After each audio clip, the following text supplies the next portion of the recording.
All right, here we go. Let's do it. You're watching Philadelphia Eagles now right here on Chat Sports. I'm Chase Sr. No matter where you are, how you're tuned in, as always, we appreciate you for making today's show a part of your day. On the rundown, I put together my perfect Philadelphia Eagles draft plan, what I would do if I was in the shoes of Howie Roseman, and what the Eagles have to do to crush the 2024 NFL Draft. Let's start by taking a look at the Eagles draft picks here at the end of April in Detroit. They first get on the clock, round 1, pick 22. Really good player could be available in that slot. Then Philadelphia has 2 picks in the second round at 50 via New Orleans, and then a few picks later at 53 overall. I love the situation that the Eagles are in here with 3 picks inside the top 53. They can get some impact players at those draft slots. They do not have a round 3 selection. Back on the board, round 4, 120 overall from Pittsburgh via the Los Angeles Rams as part of that Kenny Pickett trade. Round 5, 161 from Tampa Bay. And then a few compensatory picks to round out their draft selections. 2 in round 5, 171, 172. And then a selection in round 6, pick 210. That is also a compensatory pick. I would be surprised if Howie Roseman doesn't do some moving and shaking during the 3 days of the NFL Draft, because that's how he does business. As for the dates of the NFL Draft, we will be live right here on Eagles Now for every single pick, every single day. Draft getting underway Thursday, April 25th, goes through Saturday, April 27th. The draft this year, as I mentioned, is in Detroit. But look out for our content on Sunday as well, because we'll discuss every pick that the Eagles make. We'll do some draft grades. But then on Sunday, you can find out some of the UDFAs that the Eagles signed. Players who have made an impact on this Eagles roster in previous years, like Reed Blankenship and Eli Ricks. The Eagles' remaining needs, that really sets the table for what we want to accomplish on today's show. I think the number one need for this organization, cornerback spot, edge rusher, offensive line, defensive tackle. Those areas of need follow the cornerback position, and then wide receiver 3, backup running back, linebacker, and safety. Let's get my perfect draft plan started with point number 1.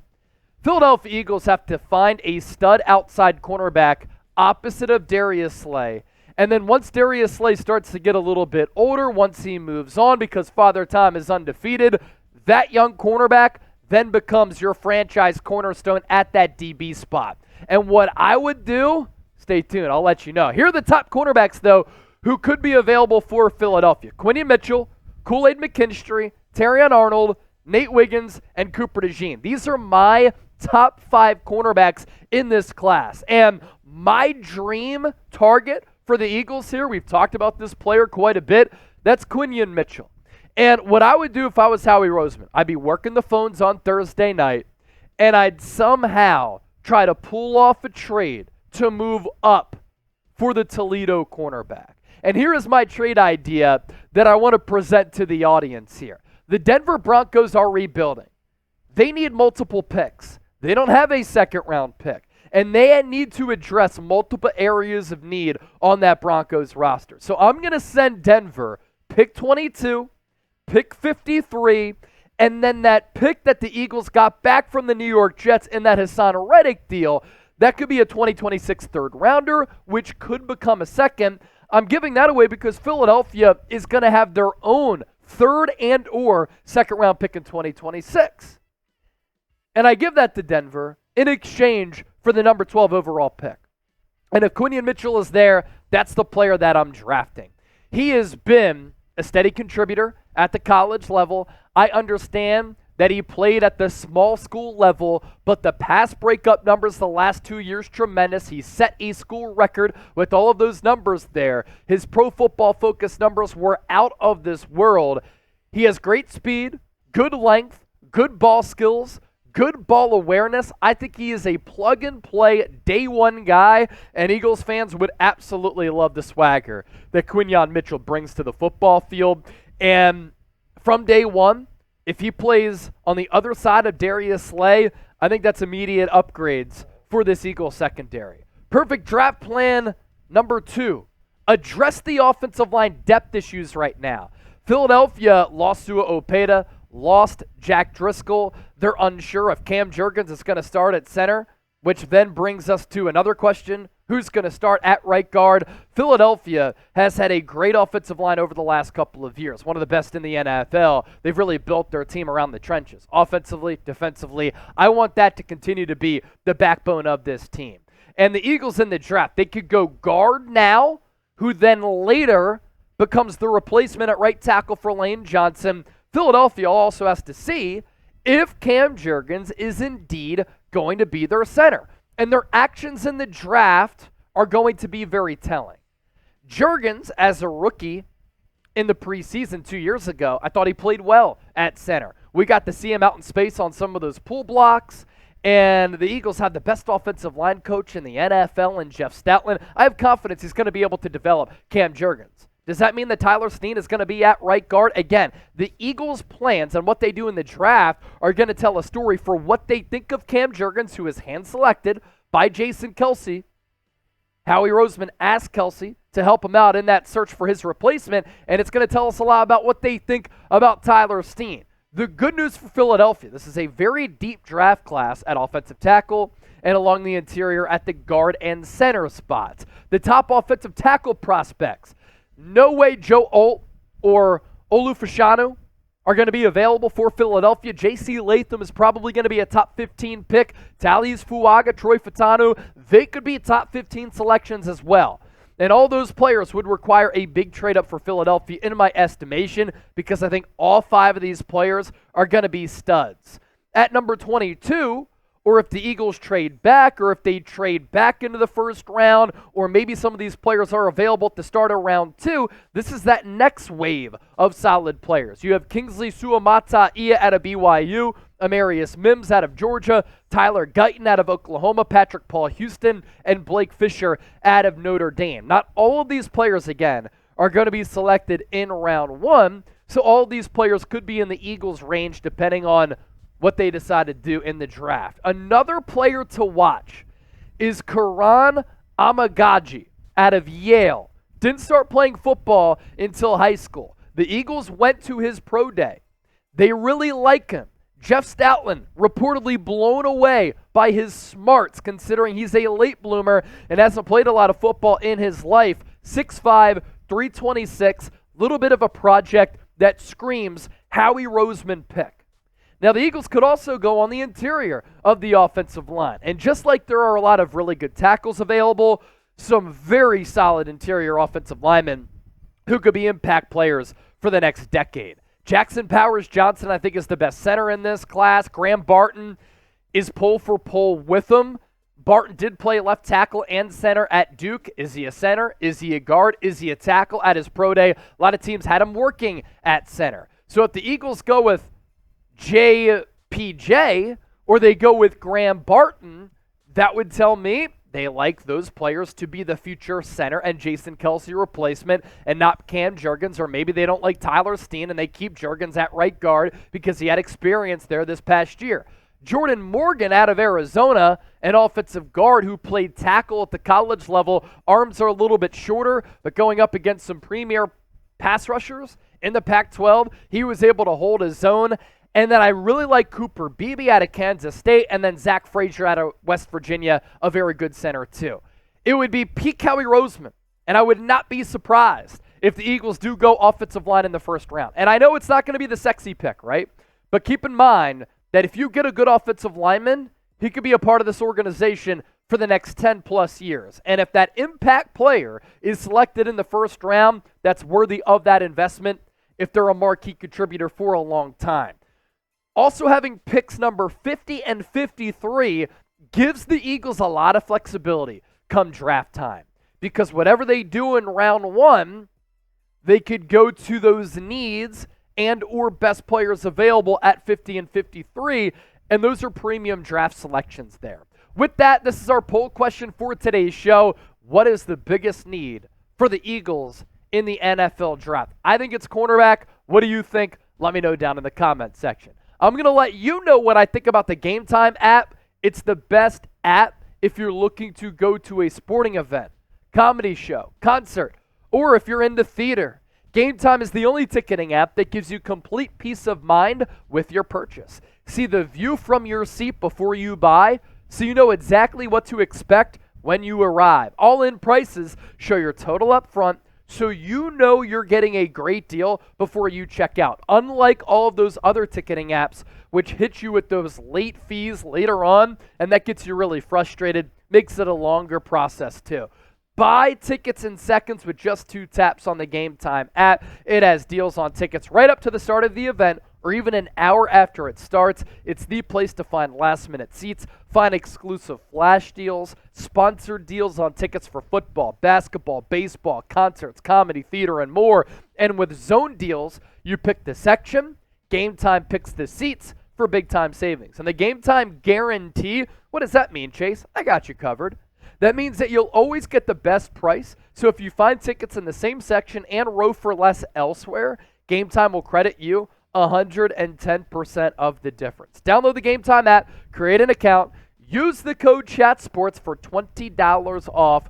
Terms apply. Again, create an account, redeem the code CHATSPORTS. Download the Game Time app today. Last minute tickets, lowest price guaranteed. Step number 3. Philadelphia Eagles have A.J. Brown and DeVonta Smith.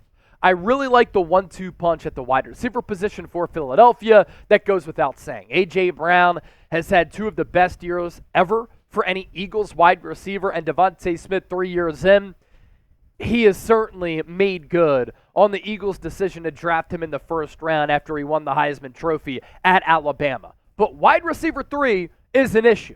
Devontae Parker in the last 4 years has been last in the NFL in separation. You signed Paris Campbell, a speedster who's never been able to stay healthy, to be your wide receiver 3 or 4. You have Britton Covey, Joseph Nagata. But there are day 2 and day 3 targets in the draft that I think could be of the Eagles' liking here. Some of my favorites, Roman Wilson, Jalen Polk, Devontae Walker, Brendan Rice, and Luke McCaffrey. These are players who are day 2 and day 3 targets. You like Ricky Pearsall out of Florida? I do as well. He's more of a slot guy. Roman Wilson, more of a slot guy. Luke McCaffrey, slot wide receiver. Jalen Polk, Devontae Walker, Brendan Rice. You can throw them out as an X or in the slot. They bring all types of different makeups to this Eagles roster. It really comes down to this. What are the Eagles looking for at wide receiver? A shifty and crafty slot? That could be Roman Wilson, Luke McCaffrey, Ricky Pearsall. Are they looking for a vertical burner? That could be a Devontae Walker, a Jalen Polk, one of those types of players to take the place of Quez Watkins and take the top off of this defense. At number 4, Eagles let go of Avonte Maddox to save some money. Still hasn't signed with the team. I would not rule out a reunion. What I would do, I'd start new. And I think the Eagles have to find a day 1 ready to go slot cornerback. Because right now, if you look at this Eagles depth chart at the cornerback spot, it would be Tyler Hall, Josh Jobe, Mario Goodrich. They could potentially play there. I think Keely Ringo, Eli Ricks, they are more perimeter corners. We saw Eli Ricks get some snaps in the slot, but he struggled a little bit there. Mike Sainristil still out of Michigan is my favorite slot nickel corner in this draft class. A converted wide receiver whose ball skills are on display because of that receiver background at cornerback. He is smaller, which is why you have to put him on the inside, but that's what the Eagles need here. Last year in coverage, he was targeted 50 times, gave up 29 catches, 412 yards, 4 touchdowns, 6 pass breakups, and 6 interceptions. He is a big-time playmaker who always seems to be in the right spot at the right time, and a quarterback rating allowed of 71.8. In 4 years at Michigan, you look at the numbers for him being a wide receiver and starting his career there under Jim Harbaugh. In 2021, it's not like he was seldom used. Like, he was used a good bit. 22 catches, 312 yards, and 2 touchdowns. But then he makes that switch to the cornerback spot, and I think that's really helped elevate his play. First year, playing a whole new position. 6.5 TFL, so he can play around the line like Avonte Maddox did, make tackles in the backfield. 7 PBUs and 1 pick. and then he upped those interception numbers to have 6 this past year en route to a national championship, and he picked off Michael Penix in the national championship. At number 5, how about we reset the running back clock? Yes, Eagles signed Saquon Barkley. 2-year, $26 million in guaranteed money. I get it. But if he gets hurt, are you confident in Kenny Gainwell to be that every down back? Kenny Gainwell is also going to be a free agent after 2024. So I'm looking at some running backs here who could be good backups, who could step in, have some solid workload as a rookie, and then down the road, they could develop with time into very solid ball carriers. And Philadelphia has always had very good running backs all throughout their franchise history. I love Blake Corum. He's shorter, but he's powerful. He can run in between the tackles. He's elusive enough to get out to the outside. He can catch the ball out of the backfield, which is what the Eagles like to utilize from their running backs. Just a great team leader as well. Marshawn Lloyd is a player who I think a lot of people are sleeping on. And recently a clip went viral of his 40-yard dash at the Combine. His family, or his girlfriend's family, from around the Philadelphia area, I think, with the accents that I heard. And I just think he's a really good player. Will Shipley out of Clemson, just because he's white, people are like, oh, he's an ex-Christian McCaffrey.